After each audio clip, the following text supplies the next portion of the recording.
This is the story of the world's first experiment with paper money and its catastrophic failure. 1260 AD, the Mongol Empire, the largest land empire in human history, from Korea to Hungary, from Siberia to Vietnam, 24 million square kilometers, 1/6 of all land on Earth. Genghis Khan's grandson Kublai Khan ruled it all from China. He commanded the most powerful army ever assembled, conquered the richest civilization in Asia, and then he did something no emperor had ever done before. He invented a new kind of money, not gold, not silver.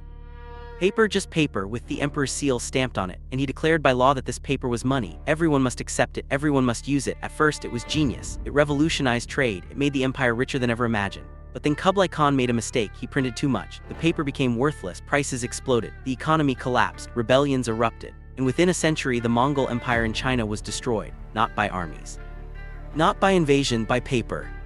The Mongol Empire was built on conquest. Genghis Khan started with nothing, a tribal warrior in the steppes of Mongolia. By his death in 1227, he ruled from the Pacific Ocean to the Caspian Sea. His sons and grandsons continued the conquest. They destroyed kingdoms, crushed empires, burned cities. The Mongols were unstoppable. Their cavalry was the fastest in the world. Their composite bows could kill at 300 meters. Their discipline was absolute. When a city resisted, the Mongols killed everyone.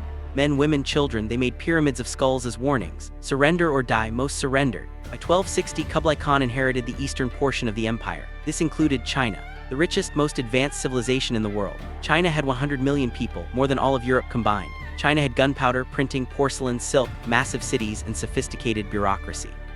The Mongols were nomadic warriors. They knew horses and war. They knew nothing about running an advanced economy. But Kublai Khan was different from other Mongol leaders. He was curious, intelligent, strategic. He didn't just want to conquer China, he wanted to rule it properly. And to rule China, he needed to understand Chinese systems, including money. China had used coins for over 1,000 years. Bronze coins with square holes in the center, called cash. They were heavy. A string of 1,000 coins weighed about 8 pounds. Merchants doing large transactions needed carts to transport coins. It was inefficient, slow, expensive. The Chinese had experimented with paper money before the Mongols arrived. During the Song dynasty in the 11th century, merchants in Sichuan province created paper certificates.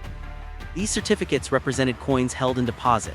You could trade the certificate instead of carrying heavy coins. It was convenient, popular, the government noticed. They started issuing their own paper money, called jiaozi. At first it worked. The paper was backed by bronze coins. You could exchange paper for coins anytime. The value was real. But then the government got greedy. They printed more paper than they had coins. The value dropped. Merchants refused to accept it. The experiment failed. By the time the Mongols conquered China, paper money had been abandoned. People used coins again. Kublai Khan learned this history, and he thought he could do better. 1260, Kublai Khan issued a new form of paper money. He called it chao. It was made from mulberry bark, printed with wood blocks. Each note had the emperor's seal, his portrait, official stamps, and a warning printed at the bottom: counterfeiters will be executed. The note declared its value. 1 chao equals 1 string of bronze coins, or a certain weight of silver. But here was the revolutionary part. You could not redeem the chao for coins or silver. The paper itself was the money.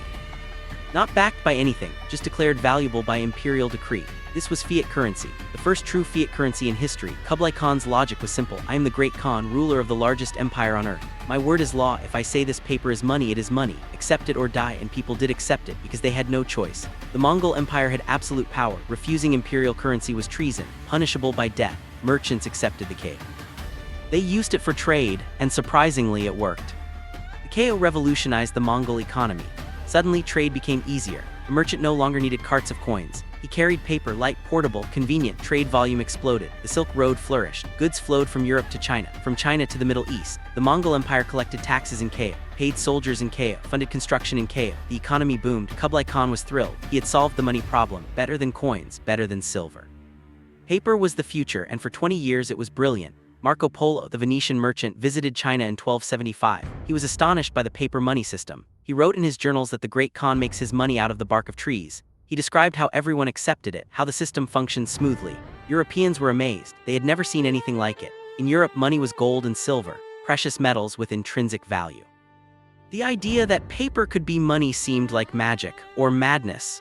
Marco Polo returned to Venice and told stories of Kublai Khan's paper money. People didn't believe him. They thought he was lying, exaggerating, making up fantasies. Paper money? Impossible. But it was real, and it worked, until it didn't. Here's the problem with fiat currency. It's only valuable because the government says so. There's no intrinsic value. You can't melt paper and use it for anything. It's just paper. The value depends entirely on trust. Trust in the government. Trust that the government won't print too much. Trust that the money will hold its value. And Kublai Khan was about to break that trust. 1276. Kublai Khan launched an invasion of Japan. He wanted to conquer the island empire. Added to his territories, he built the largest naval invasion force in history until that point. 4,400 ships, 140,000 soldiers. The fleet sailed across the sea, landed in Japan. The Japanese resisted fiercely, and then a typhoon hit, a massive storm. The Japanese called it kamikaze, divine wind. The storm destroyed most of the Mongol fleet. Thousands drowned. The invasion failed. Kublai Khan was furious. He ordered a second invasion. 1281.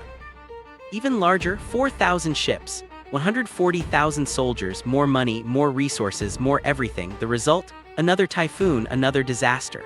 The second invasion failed. Total cost of both invasions, incalculable. Tens of millions in modern dollars, maybe hundreds of millions. The Mongol treasury was drained. But Kublai Khan had a solution: print more money. He didn't need to mine silver, didn't need to collect more taxes. He just printed more chao, ordered the mints to produce more notes. Flood the economy with paper, pay the soldiers, fund the wars. Simple, except economics doesn't work that way. When you increase the money supply without increasing goods and services, you get inflation. More money chasing the same amount of goods. Prices rise, the money loses value. And that's exactly what happened. By 1280, prices in China started rising. Rice became more expensive, silk cost more, tea, salt, everything increased in price. Merchants noticed the chao didn't buy as much anymore. What used to cost 1 chao now cost 2 chao, then 3, then 5. The people complained, why is everything so expensive? We have the same money. The government blamed the merchant. Profiteering, greed, price gouging. The Khan issued edicts, price controls, maximum prices for goods. Violators would be punished. It didn't work. Merchants stopped selling at official prices. They hid goods, sold on black markets, or stopped producing entirely. Why make something if you can't sell it for a profit? The economy began to seize up. Kublai Khan didn't understand what was happening. He saw prices rising and thought merchants were cheating. He didn't realize he was the cause. By printing more money, he was destroying the money's value. He was inflating the currency, creating the exact problem he was trying to solve. His advisors tried to warn him, Chinese bureaucrats who understood economics. They said, Great Khan, you are printing too much money. The chao is losing value. You must stop. Kublai Khan dismissed them. He said, I am the emperor. My word makes the money valuable. If I say 1 chao is worth 1 string of coins, it is worth 1 string of coins. Print more. The advisors could not argue. To contradict the Khan was dangerous, so they obeyed. The mints printed more and more and more. By 1287, the amount of paper money in circulation had increased tenfold from 1260. 10 times more money, but the economy hadn't grown 10 times. The same amount of rice. The same amount of silk. The same amount of goods, just vastly more money. Result, hyperinflation. By 1290, prices had increased 1,000% in some regions. A pound of rice that cost 1 chao in 1260 now cost 10 chao, or 20, or 50. It varied by region, but everywhere the chao was collapsing in value. People stopped trusting the paper. They wanted real money, silver, gold, bronze coins, but the government had mandated that only chao was legal. Using silver for trade was illegal. Hoarding coins was illegal. You had to use the paper. Even though the paper was worthless, this created massive problems. Farmers couldn't sell their crops for fair prices. They were paid in chao, but the chao bought almost nothing, so farmers stopped farming. Why work if the payment is worthless? Craftsmen stopped producing. Merchants stopped trading. The economy ground to a halt. People began bartering, trading goods for goods directly, avoiding the chao entirely. The government cracked down. Barter was illegal. Use the chao, accept the chao. Believe in the chao, but you can't force belief. You can't force value. The chao was dead, and everyone knew it. 1294, Kublai Khan died. He was 79 years old. He had ruled for 34 years. He had expanded the Mongol Empire to its greatest extent. He had built a capital city, Kublai, modern-day Beijing. He had patronized arts, science, and culture. He had welcomed foreigners like Marco Polo. He was one of the most powerful emperors in history, but his economic legacy was disaster. The chao was in ruins. The economy was collapsing. And his successors had no idea how to fix it. Kublai Khan's grandson Temur Khan became the next emperor. He tried to restore the chao. He issued new notes, tried to recall old notes, tried to enforce acceptance. It didn't work. The people had lost faith. Once trust is broken, it's almost impossible to restore. The Mongol government kept printing. They needed money to pay soldiers, to fund the bureaucracy, to maintain control, so they printed, and the inflation continued. By 1300, the chao was worth less than 5% of its original value.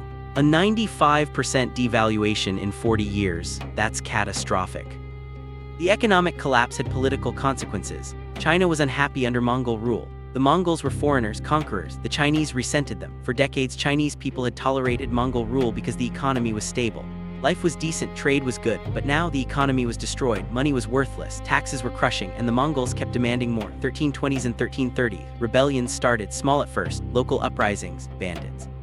Protests, the Mongol government crushed them, but they kept coming back, more rebellions, larger, better organized, secret societies formed, the White Lotus Society, the Red Turban Army, they united under a common goal, overthrow the Mongols, restore Chinese rule. The economic disaster had created the conditions for revolution. People had nothing to lose, the money was worthless, the government was oppressive, why not fight? 1351, the Red Turban Rebellion began, massive uprising across southern China. Hundreds of thousands of rebels, they attacked Mongol garrisons, seized cities, declared independence. The Mongol military tried to suppress them, but the military was weak. Why? Because the soldiers were paid in worthless chao. They had no loyalty, many deserted, some joined the rebels. The Mongol Empire was crumbling from within. The economy was dead, the military was dissolving. The government was bankrupt, and the rebellions were spreading. 1368, a peasant farmer named Zhu Yunzhang led the Red Turban Army to victory. He captured Kublai, the Mongol capital. The last Mongol emperor Toghon Temür fled north into Mongolia. The Mongol Yuan dynasty in China was over, finished, destroyed. Zhu Yunzhang declared himself emperor, founded the Ming dynasty. His first act, abolish paper money, return to silver and bronze coins, real money. Money with intrinsic value, money you could trust, the people celebrated, the nightmare of the chao was over. The Mongol Empire in China had lasted 108 years. From 1260 to 1368, they had conquered the most advanced civilization in Asia, ruled over 100 million people, controlled vast wealth, and they destroyed it all with paper. Why did the chao fail? Because fiat currency only works if the government exercises discipline. You cannot print unlimited money. If you do, the money becomes worthless. Kublai Khan didn't understand this, or he didn't care. He thought his power as emperor made the money valuable, but power doesn't create value. Scarcity creates value, trust creates value. When you print too much, scarcity disappears. When you break your promises, trust disappears. And when value disappears, the currency dies. The Mongol Empire had the military strength to conquer the world. But they couldn't conquer economics. Economics doesn't care about your army, doesn't care about your empire. It has laws, rules, mechanisms. Violate them and you pay the price. The Mongols paid with their dynasty. You might think this is ancient history, a medieval mistake. Irrelevant to today, you're completely wrong. Paper money is everywhere now. Every country uses it. The dollar, the euro, the yen, the pound, all fiat currencies, not backed by gold, not backed by silver, backed by government promises, just like the chao, and governments are printing constantly. The United States, 1971, President Nixon ended the gold standard. Before that, you could exchange dollars for gold. After 1971, no, the dollar became pure fiat backed by nothing but trust. Since then, the US has printed trillions. The money supply has exploded. During COVID-19, the US printed over $4 trillion in 2 years, created money from nothing, injected it into the economy. Why? To stimulate, to help, to prevent recession. And what happened? Inflation. By 2022, inflation hit 9% per year, highest in 40 years. Prices for food, gas, rent, everything increased. Your savings lost value, your salary bought less. The government said it was temporary, supply chain issues, corporate greed, anything but their own money printing. But the mechanism is identical to Kublai Khan. Print money, create inflation, destroy value. Europe, the European Central Bank has printed trillions since 2008. Quantitative easing, bond buying, negative interest rates, all ways to inject money into the system. Result, the euro has lost significant value. Inflation across Europe, cost of living crisis, people struggling to pay for basics. Japan, the Bank of Japan has been printing for 30 years, trying to fight deflation, trying to stimulate growth. They now hold debt equal to more than 260% of GDP. The yen has lost 30% of its value in 2 years. Prices are rising, wages aren't. The Japanese people are suffering. China. Ironically, modern China is repeating Kublai Khan's mistake. The People's Bank of China has printed massive amounts of yuan to fund infrastructure, to prop up real estate, to maintain growth. Now, China faces a real estate crisis. Local governments are bankrupt, banks are failing. The shadow of the chao looms over modern China. Every fiat currency in history has eventually failed. Every single one. The French assignat in the 1790s, printed to fund the revolution, became worthless within 5 years. The Confederate dollar in the 1860s, printed to fund the Civil War, became worthless. Inflation exceeded 5,000%. The German Papiamok in the 1920s, printed to pay reparations, became worthless. Hyperinflation destroyed Germany. The Zimbabwean dollar in the 2000s, printed to fund government spending, became worthless, required a $100 trillion note. The Venezuelan bolivar in the 2010s, printed to fund socialism, became worthless. Inflation exceeded 1,000,000%. The pattern repeats. Government prints money, people trust it initially. Government prints more, value declines, prices rise, government prints even more, hyperinflation, collapse every time without exception.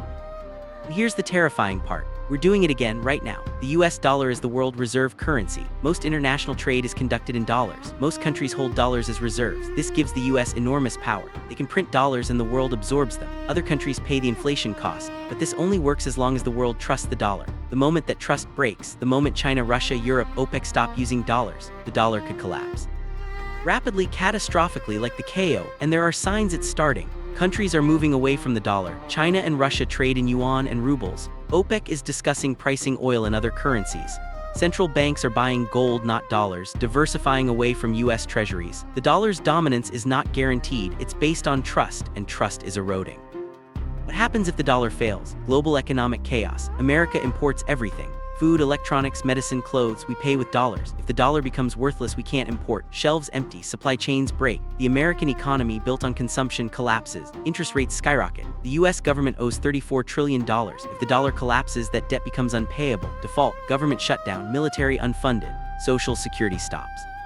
Medicare stops, everything stops. It sounds extreme, impossible, but it's happened before to every fiat currency that was abused. The KO lasted 108 years before complete failure. The dollar has been pure fiat since 1971. That's 53 years. We're halfway to the KO's lifespan, and we're printing faster than Kublai Khan ever did.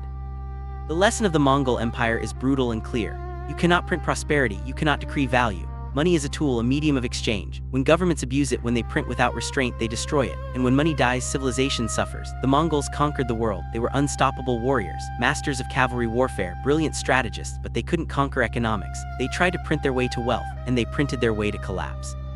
Kublai Khan invented the first true fiat currency.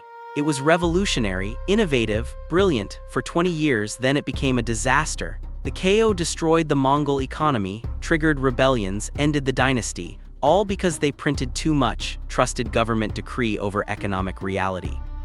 The Ming dynasty that replaced the Mongols returned to real money.